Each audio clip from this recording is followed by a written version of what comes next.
Hey y'all, it's Megan and I am showing you how I like to sew darts in this video. I am making the rose squirt, but you can really use this for any darts that you're sewing. So the first step is going to be to carefully transfer the markings onto the wrong side of your fabric. I like to use these erasable pens, but you can use chalk or you can even just baste it in place, whatever your favorite marking method is, then go ahead and do that on both of your pieces. To make the dart, you're going to fold your fabric in half, right sides together, and you're aligning the marking. So what I like to do to make this easier is I stick a pin on each side of the dart. So I put it through one side of the dart and then out the other side of the dart. Then when I fold my fabric in half, right sides together, if it's aligned correctly, then my pin will be vertical and straight up and down, just like this. I hope this makes a little bit of sense when you see it. So there you go. I'm just aligning, make sure my pin is perfectly straight. And then I'm going to pin it again. This time I'm going to pin it directly on the marking.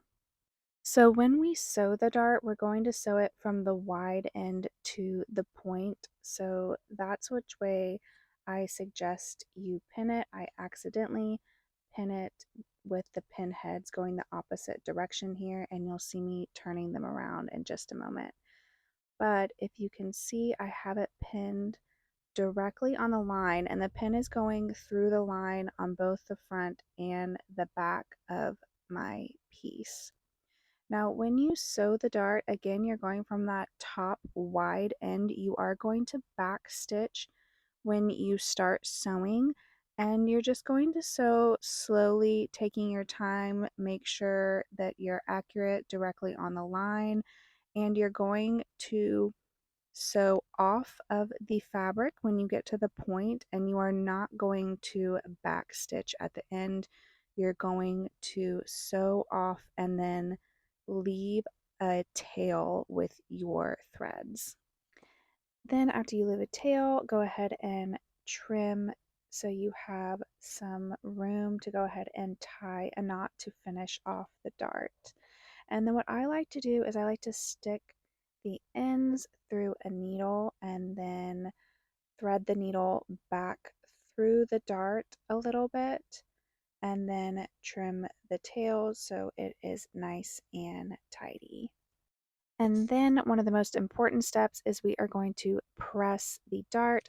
I did accidentally film this in a time lapse, but you will first press the seam like normal, and then you want to press on each side of the seam, and then slowly I just go in kind of circular motions at the end of the dart to make sure everything is nice and smooth.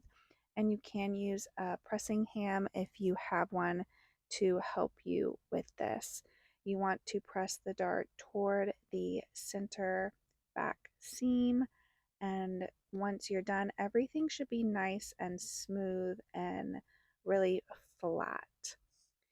And then you'll just repeat all those steps with the other dart. If you have any questions, as always, you can leave them down below and I will try to answer them. If you sew up a rose squirt, please post it in our Facebook group and tag us on Instagram at Made for Mermaids, hashtag Made for Mermaids Patterns, hashtag Rose Pattern.